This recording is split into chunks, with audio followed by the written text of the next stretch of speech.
Hi everybody, my name's Holly and I'm back again with more recent reads. I fell really far behind, so there's probably going to be like a few of these videos in a row, but after this I'm pretty much caught up.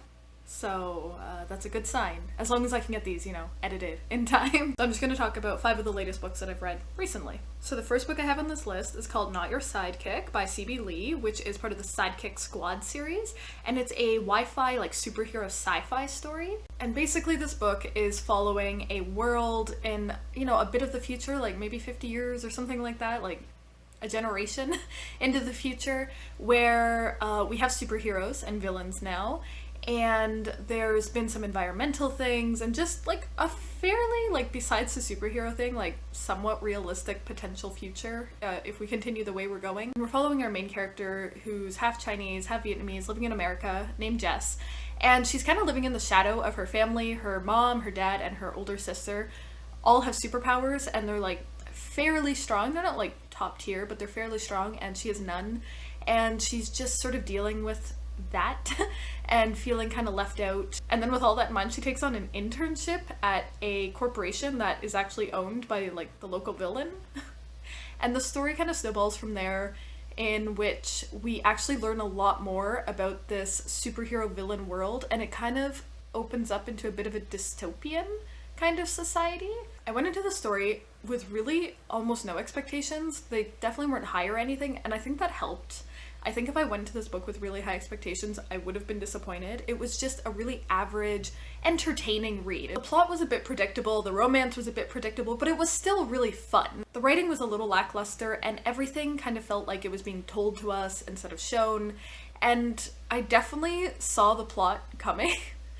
And I wasn't surprised by anything. Overall, I did end up giving it 3 stars. It was just fun and average and predictable and okay, but I enjoyed the ride for what it was, and I'm definitely willing to continue the series. Like, I don't think I'd stop here. I'm curious to see what's going to happen, but I don't really have any expectations one way or the other. The next book that I read is called Between the World and Me by Ta-Nehisi. It's kind of hard to explain, but the author is writing a letter to his son where he explores, the Black experience in America, sort of reframes history from this perspective, and is really a lot about his own key moments in his life where he was sort of awakened to the reality of his experience and what his life would be as a Black man in America.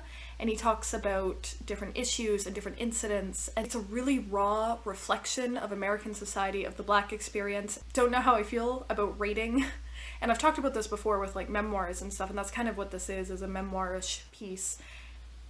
How do you rate someone's lived experience? Like, from the writing and what it brought to me, like, it was so much that if I had to rate it, I would say 5 stars, but again, it feels weird. The next book that I read is called Me and White Supremacy, Combat Racism, Change the World, and Become a Good Ancestor by Layla Saad. And this is a nonfiction work. It's sort of like a workbook for white people in particular. It provides guided daily writing prompts to allow people to dig deep and examine and inspect how white supremacy plays a part in their daily lives, how they benefit from it or are affected by it, and how, internalized racism and prejudice and things like that exists within them.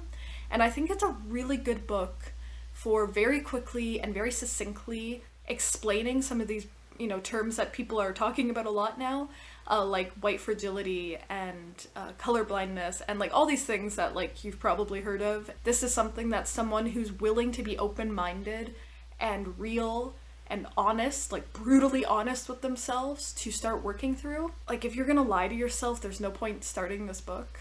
I rated it 5 stars because it is such a intense and, like I said, powerful and really emotional, difficult work. And I think the book itself is pieced together really well. There's like guided explanations that are very succinct and to the point, that explain the concept that they're talking about for that day, and gives examples to sort of give you a push in the right direction of where you should be sort of examining your memories and experiences and thoughts and whatever's going on in your head and what has gone in your life. I don't want to spend too much time on this experience for me. It was hard.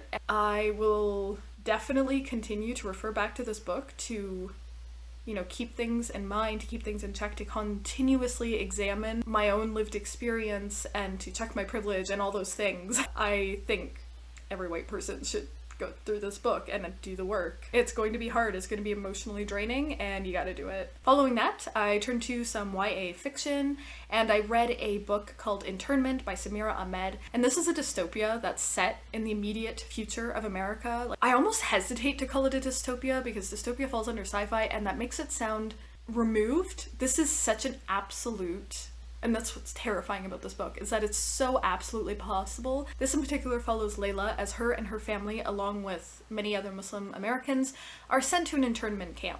So the setup is that Islamophobia has been part of the mainstream rhetoric for the American government that's in power at the time, and that they start blaming them for everything, as they have done in the past, and as was done to Jews during World War II in Nazi Germany, and as has been done to lots of peoples over history. It starts, slowly with certain things being taken away, and suddenly these people are gathered up and sent to a camp, and it's about her being sent there and dealing with living there and starting a revolution from within the camp. I thought this book was so intense and so powerful, and I remember wanting to read it right away, and it just sort of, got pushed back.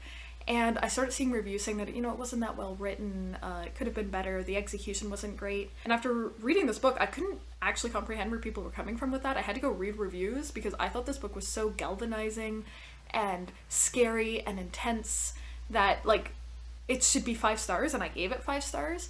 And I was looking through reviews, and a lot of people are complaining that it's just too heavy-handed, that it wasn't subtle enough, it didn't give readers the benefit of the doubt that maybe they could think for themselves. And it's a very heavy-handed book. Everything is kind of thrown into your face. You can't expect subtlety with this work, but I think that's the difference between dystopia and what this piece is. I think it's forceful for a reason. I think it's forceful because anything less might not convey the absolute imminence of these policies and this rhetoric and these actions coming into play and happening. And they are. Look at the migrant camps in the States right now and try and tell me that this is dystopia. The writing and the plot and the story, the characters, all very compelling. And when I wasn't listening to this, because I was listening to it on an audiobook, when I wasn't listening, I could not stop thinking about it. I wanted to get back to the story. I needed to know what was happening next.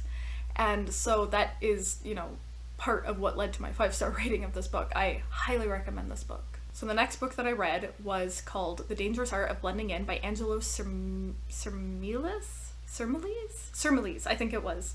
And I'm so sorry if I'm pronouncing that wrong. This is a YA contemporary, and this is the story of Evan, who is the closeted gay son of 2 Greek immigrant parents, and his mother is very religious, very fire and brimstone kind of Christianity, and she takes it too far. She's intense, she's homophobic, and she's trying to bring people over to pray the devil out of him because she knows something's wrong with him. And not only that, but she's incredibly physically and psychologically and emotionally abusive. That was really, really hard to read. This book also sort of follows a friends to lovers romance plot.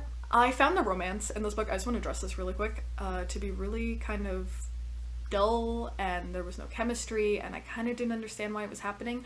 I almost like the friendship between the characters, but the more we read into it, the more it kind of became apparent that there was just no emotion or chemistry there whatsoever. I wish there could have been maybe flashbacks that would have built up that relationship a little more, or just something. There was a lot of lackluster when it came to that. The writing itself was fairly steady, and at times it bordered on beautiful, but other times it just felt really dull and boring, and I found myself just okay with it. The plot with his abusive mother is so hard to read. I found myself genuinely angry listening to this book. I was frustrated. I was driving and gripping my steering wheel with white knuckles because it was just so horrible. But it was also the most compelling part of this entire story. Everything he goes through, everything that he's working through throughout the story, how that whole plot develops was the most interesting part of this book, and it was also the most difficult part of this book. I gave this book 3 stars. There was just a lot that I found was just kind of okay, or just could have been done without. Like, I kind of wish the book had just focused more on his parents' relationship, because there is a lot of scenes with the father as well, but he's very passive. But okay, spoilers, but like, there's like no reckoning with how complacent and passive the father was. Like, he does eventually kind of stand up to his wife, and things do kind of change, but I feel like I would have liked to see the fallout of that after explored a little bit more. I think a little more focus on that plot might have been better, or maybe because that was so well developed, everything else just kind of fell to the wayside, and that needed to be picked up a little bit better to sort of round off the book. The book itself was like, okay, like I listened to it, I didn't feel bored by it at any point. There was no point where I thought, do I really want to read this? I kept going. It was compelling enough, but it's not going to leave a lasting impression on me. I'm looking back at these 5 books now, and they're kind of all over the place, with some like heavy anti-racist, emotional, raw nonfiction to, you know, heading over to YA fiction, which was also either very serious or like just a good old time. Just feels like I was all over the map with this group of books. Anyways, if you are enjoying my content, please consider subscribing. It would definitely mean a lot to me, and until next time, bye.